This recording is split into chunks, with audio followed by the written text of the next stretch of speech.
আসামি করতেছি না আমরা পুলিশ তোমরা আপনার এখানে আমাদের কাছে তথ্য হচ্ছে 82 জনের অনুমতি পাই না। আপনার রিসেপশন যান, আপনারা আপনাদের কাছে যান, প্লিজ যান। আমরা কি বুঝছেন, আপনারা একটা দলবান এখানে যান, ওখানে যান, সমস্যা কি? না দলের লোক আমরা না। একটু পর ফোন করছি, একটু পর। লাইব্রেরি একটাই এডিট করুন। আপনার ছবি তোলার অনুমতি দিচ্ছি আমি। হ্যাঁ, আপনি আমি এটা শুনে বলবো আপনার তো আমার ছবি তোলার অনুমতি দিচ্ছি। আমার মধ্যে কি সাংবাদিকদের কোনো অনুমতি লাগে না। আমি হেডমাস্টার না আমি সাংবাদিক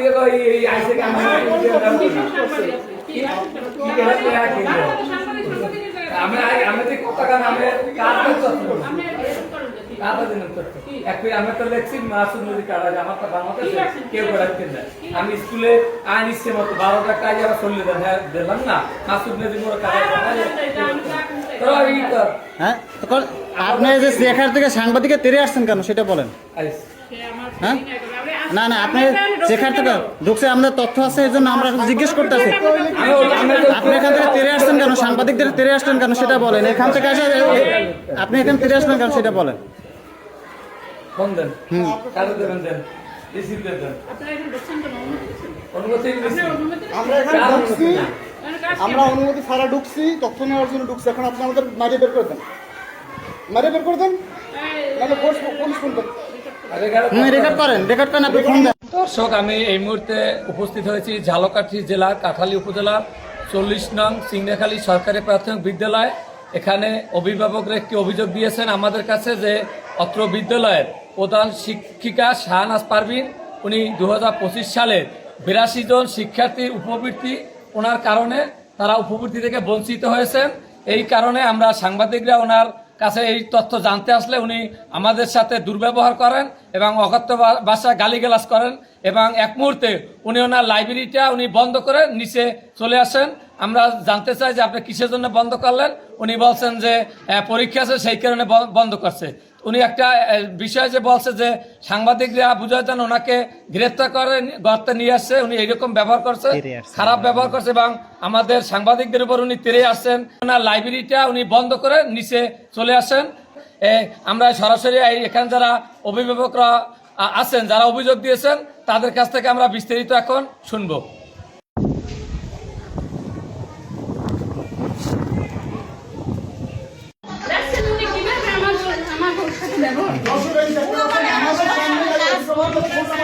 অনিয়ম বলতে উনি তো ঠিক টাইমে আসে না ক্লাসে একদিনও।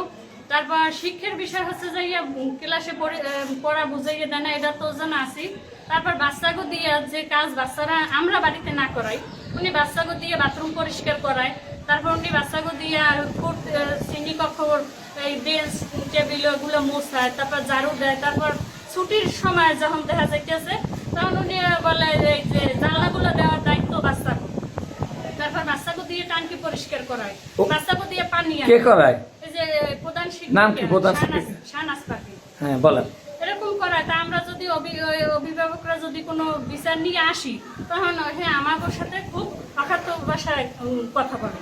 আমার বাচ্চা স্কুলে আসতে চায় না, স্কুলে কাজ করাইলে হাতে ঠোঁট পড়ে, বাড়িতে কান্নাকাটি করে আম্মু এই হাতে ঠোঁট পড়ছে, এখন আমার ভাত খাইতে পারবো না হাত দিয়া। তারপরে কাজ না করলে হে বেতমেলা মারে, ডাক্তার মারে মারে ম্যাডামে। ম্যাডামের নাম কি? ম্যাডাম শাহনাজ পারভিন। ঠোঁস পড়ছে কিভাবে? ঠোঁস পড়ছে হাতে ঝাড়ু দিয়েছে, সেই ঝাড়ুর কারণে। আপনার এই মেয়ে কি আপনার মেয়ে কোন ক্লাসে পড়ে? আমার মেয়ে ক্লাস 4 পড়ে। নাম কি? নাম আরিফা। আচ্ছা আচ্ছা ঠিক।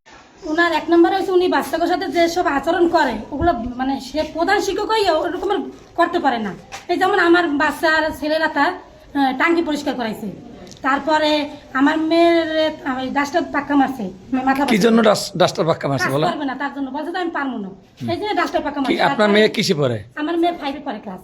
এখনো পড়ে? হ্যাঁ, এখন এই পরীক্ষা চলছে। তারপর আপনি জানলেন কেমনে যে আপনার মেয়েকে যে প্রধান ডাস্টার পাক্কা বাসায় গিয়ে বলছে? হ্যাঁ, বাসায় যাই বলছে। তারপর আপনারা কি করছেন এই অভিযোগ দেখেন? এক পর্যায়ে তারপর এই তো কালকে আমরা আসছিলাম, ওই পরীক্ষা চলে, তারপর আমরা বলছি, তারপর সে আমাদের সাথে অনেক খারাপ আচরণ করছে। তারপরে আমরা বলছি উপবৃত্তির বিষয় বলছি, তারপরে সেই সময় আমাকে ওরা অনেক খারাপ আচরণ করছে। উপবৃত্তি পাবা না, সবাই পাইছে, আমরা অনেক স্কুলে পাই, সব স্কুলে, কিন্তু আমরা পাইনি কেন? কিসের জন্য পান না? জিজ্ঞাসা করছি যে সমস্যাটা কি, তোমরা পাবা না, তোমরা পাবা না, সবাই পাইছে, তোমরা পাবা না, সরকার দ্বারা যাই বুঝো। সব স্কুল উপবৃত্তি পাইছে, কিন্তু সিংড়াখালী প্রাইমারিতে উপবৃত্তি পায় নাই। কেন পায় না? পায় নাই কারণ প্রধান শিক্ষকের খামখেয়ালির কারণে পায় নাই। ঠিক মতো সময় মতো শিডিউল জমা না দিতে পারলে, আমরা জানছি যে সময় মতো শিডিউল জমা না দিতে পারলে তো তারা এই উপবৃত্তি থেকে বঞ্চিত হবে। হাজার সাথে সাথে গুণাগার আর উপবৃত্তি বঞ্চিত হয়েছে হেডমাস্টারের কারণে। আচ্ছা, উপবৃত্তি তার কারণেই পায় না, এটা আমরা তদন্ত করে দেখতে হবে যে যেহেতু একটা জটিল প্রক্রিয়া উপবৃত্তি প্রদান করা হয়, সার্ভারের কারণে হতে পারে, সেটা আমরা দেখব এবং তিনি যদি কোনো আচরণ খারাপ করে সেটা আমরা তদন্ত সাপেক্ষে ব্যবস্থা নেব। আপনাদের এতে মন খারাপ করার কিছু নেই, হয়তো আচরণ হইয়াও যেতে পারে অনেক সময় কর্মক্ষেত্রে, এটা আমরা দেখব।